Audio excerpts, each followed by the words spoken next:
Hey, can you guys hear us? Hello, hello.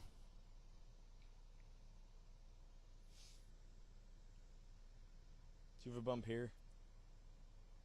Do you know if there's a bump top of 8? Stand by for bump, she said.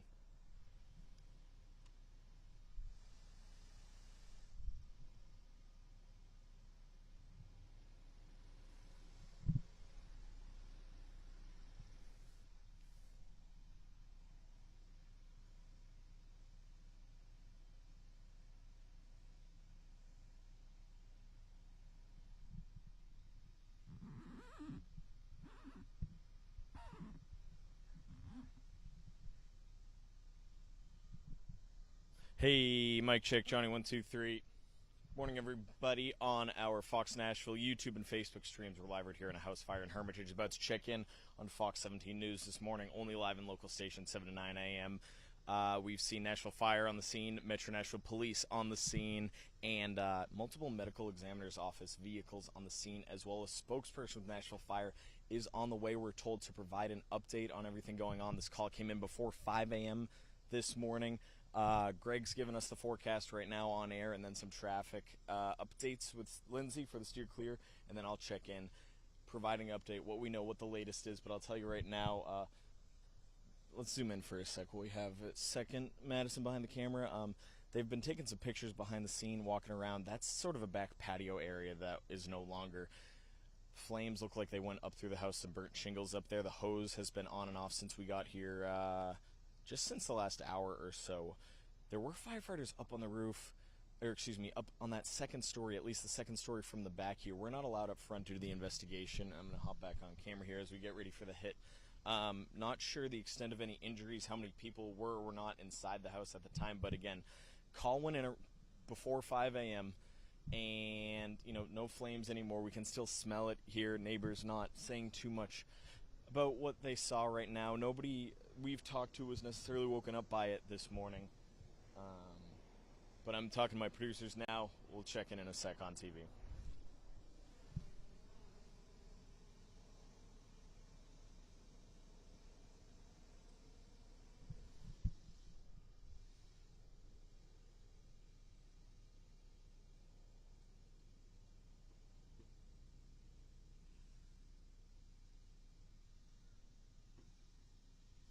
$30.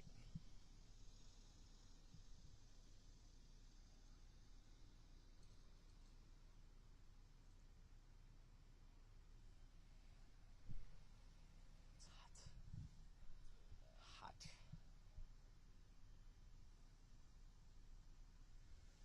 Hey, stand by.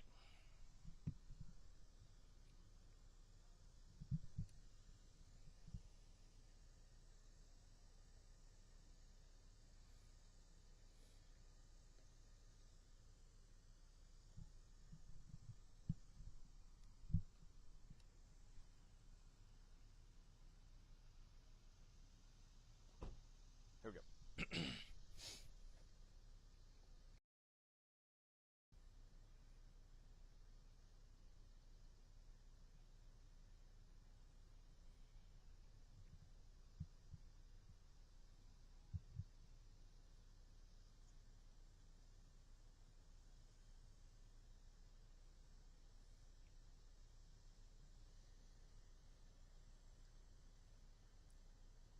All right, so guys, a couple things since we last checked in. We have seen some investigators taking pictures behind the house here. We are not on Arbor Point Way, but looking to the back of this house on Arbor Point Way. That back patio is heavily burnt, what was a back patio, and flames seem to have gone up through the roof, some burnt shingles up there. And the other thing we learned since I last checked in is, like you guys mentioned, we're all told a Nashville fire official is on the way to give us an update, so we are standing by for that right now. But until then, what we know is Nashville Fire's on the scene, Metro Nashville Police on the scene for this active investigation, and through the trees here we can see some of the investigators taking those pictures and trying to figure out what may have caused this, what may have led up to this.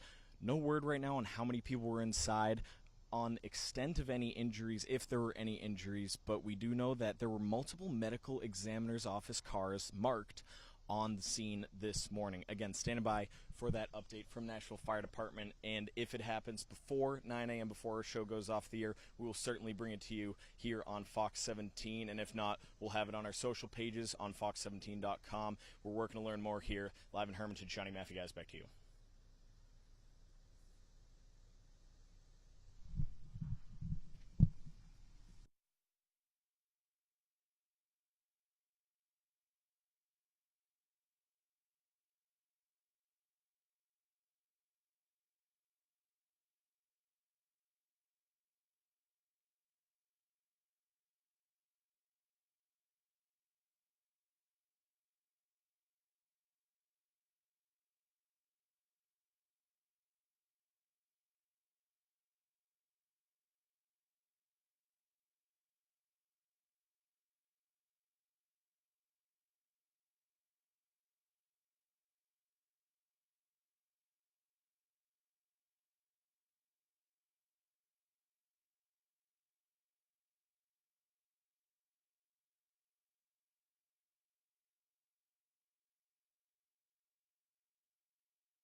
sure. There we go. Get out this sun. That would be I great. know, this is blinding. All right. Everybody, You ready? almost. Just let me know when you're good. Yes, I'm good now. You're good? Good. Good, Jerry. You guys good? All right. Thank you. Yeah.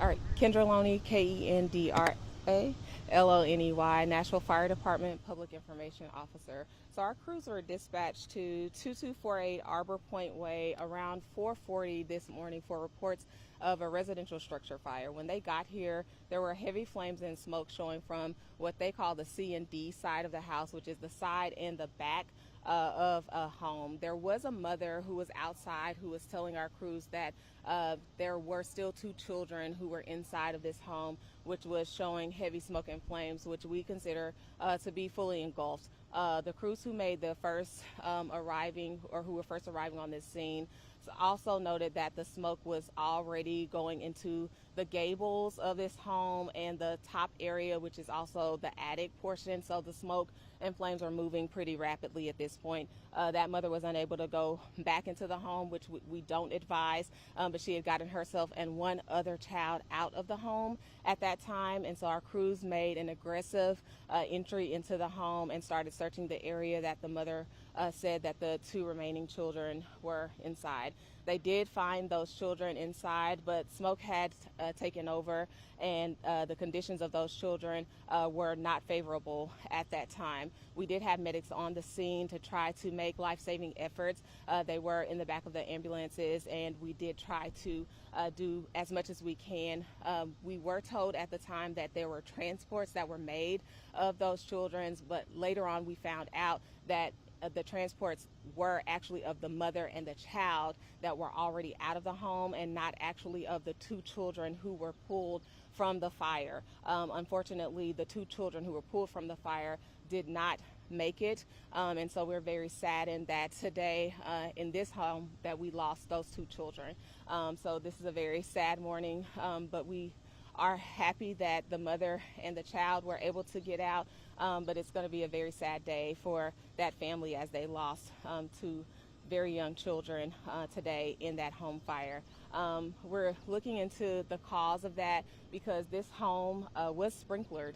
The sprinkler system in this home is still going off. Our fire crews are working now to get that water turned off. So inside of the home, the sprinkler system was working. That's why the front of the home is kind of still intact, as you can see, but the back of the home is heavily damaged. This is considered a major loss, and so that's also why you see a lot of the agencies that are involved here. There are going to be multiple agencies that are working this because there are lots of things that are going on. We have the fatality of the 2 children, as I mentioned earlier, and so youth services is the one that are going to be investigating those fatalities. So that's going to be a little bit different from what you would normally hear, where you would hear like homicide doing that. That's going to be youth services. For the investigative part, we have a task force for that. So you're going to see the ATF on scene. That's not unusual. We work collaboratively with that agency, and so they're doing that work now. You will also see things like our K9 arson dog come in. They just do a once over a scene like this that is a major loss, especially when you have some of the different elements that are involved, like a sprinklered home, but you have the major loss that you see behind us. This did start, or the majority of the fire started outside. So there was large popping noises that came from this back patio area, and this looks like maybe a pit of some sort, and then maybe moved toward the back of the house. So they're investigating all of those causes, and so the cause and origin report is going to come from the ATF because they are doing that portion of the work, but then the Nashville Fire Department Fire Investigations team is going to also be working with them with that. So you're going to see our drone up in a little bit. You're going to see the Nashville Fire Department K9 team come in and work that portion of it. So there's going to still be a lot of moving parts, but the fire is out in its entirety right now. So our fire department has wrapped up their portion of the work, but there's still a lot to be done, and our hearts go out to the family who lost 2 of their family members today. So a lot of things have happened so early in this morning, and we're just kind of working to help them move forward with a lot of the pieces that they're going to have to work through on this Monday morning. Do you know how old the two kids were that didn't make it? They were 4 years old. For each of them? Yes. And how are the crews doing after what you called the aggressive rescue effort? So a day like this is a heavy day for everyone that's involved. We have a lot of supportive measures and resources for them, and so we have initiated all of those and put those things into place. So we have a peer support program. We have a team that is budgeted into our efforts to make sure that they're able to decompress and recompose themselves, to go back out and to do it all over again if that's what it calls for, in response for doing the emergent work that we sign up for as first responders. So I can't speak for how they are doing personally today, but that's what we sign up for, and the resources that we have made available to them are initiated at this point. And so they'll go back to their stations and they'll get to take a breath for a minute, hopefully, if they're not toned out immediately. But what actually happens is they get put out of service for a certain amount of time so that they can go through the appropriate measures after something like this, and they do get to take some time off before they do respond to that next call. But unfortunately and fortunately, it is what we sign up for, and so they will get some time to take a break in between the next call. Do you know how the mother was alerted to the fire, whether it's alarms or just hear noises? I can't confirm that there were smoke alarms in this particular home, outside of the fact that this particular home was sprinklered. So we can make an assumption about the fact that that happened, but I don't know how they were alerted. We did get a 911 call saying that the fire had happened, and so someone made that notification to 911 to set that all off in motion this morning. Do we know the condition of the two transports this morning? Stable. And how old that child was? I don't have the age of that child. Did anyone else live at the home that wasn't you? I'm not certain about that. What I know is that as far as we know this morning, there were only the 4 occupants who were present at the time of the fire, and so that's what we're working with this morning. So the two that died, they were twins. I'm not sure of that. Yeah. Do we know if they were boys or girls? I don't have that information. Talk about the difficulty. I know they train for it, but when they get to a fire that's burning like this one, and all of a sudden they hear there's 2 kids inside. I know a lot of firemen, they say it's just, that's when the training has to kick in. Talk Absolutely. about how they go about fighting the fire and finding patients as well. Yeah, so we call that a code red. I mean, when you see somebody outside and they're saying, hey, someone's inside, then basically that is your priority. You focus on life first and property second. We focus on getting to the people. And so everything else is kind of out of play when you are focusing on saving someone. And that is the focus here, and the priority here was getting to those children who were still inside, and they accomplished that mission. Unfortunately, the injuries that those children sustained was beyond their control, but they were able to go and to recover those children who were inside. And even though the injuries that were sustained were outside of their control, they did their jobs in being able to bring them out and hopefully bring some closure to that family because they were able to get those children to the mother. Were those 2 children in their room, or was it like I'm not sure where they were located, but they were where the mother said that they were. In something like this, I mean, it seems like there's some sort of outdoor fireplace or kitchen or something. It's where they're focused on right now. Is that different that it started outside than inside compared to stuff you guys see in investigations?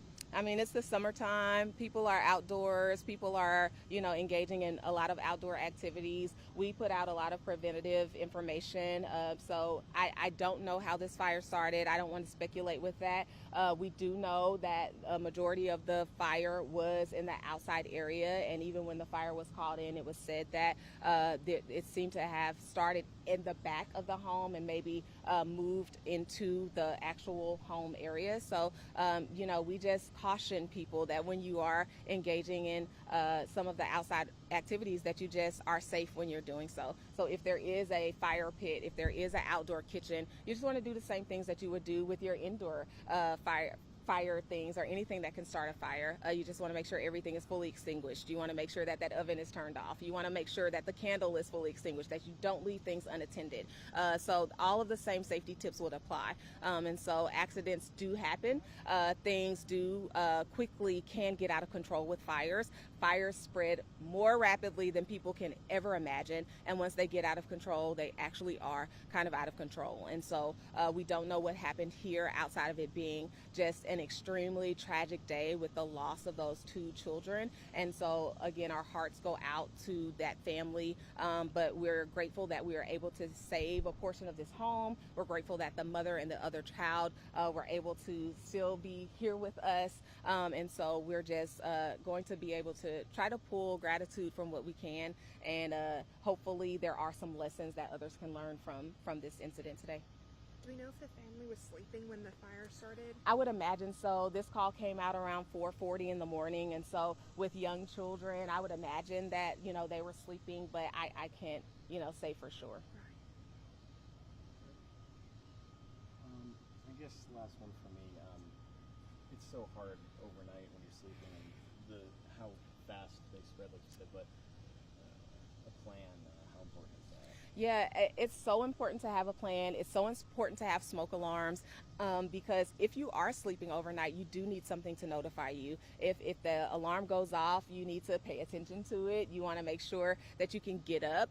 You don't want to start grabbing things other than your children, your loved ones, your pets maybe. You know, you want to grab the most important things and get out, and then let the first responders come in and do their job. Don't try to grab clothes and things like that. Get out of your home. Let us come in, let us do our jobs, and then worry about replacing things that can be replaced. Again, in this scenario, like we talked about earlier, when we hear that someone is inside, we are going to do everything possible to make sure that we go in and bring them out to you. And so that's what's important to us, because that's what's important to you as well. And so having a plan is so important.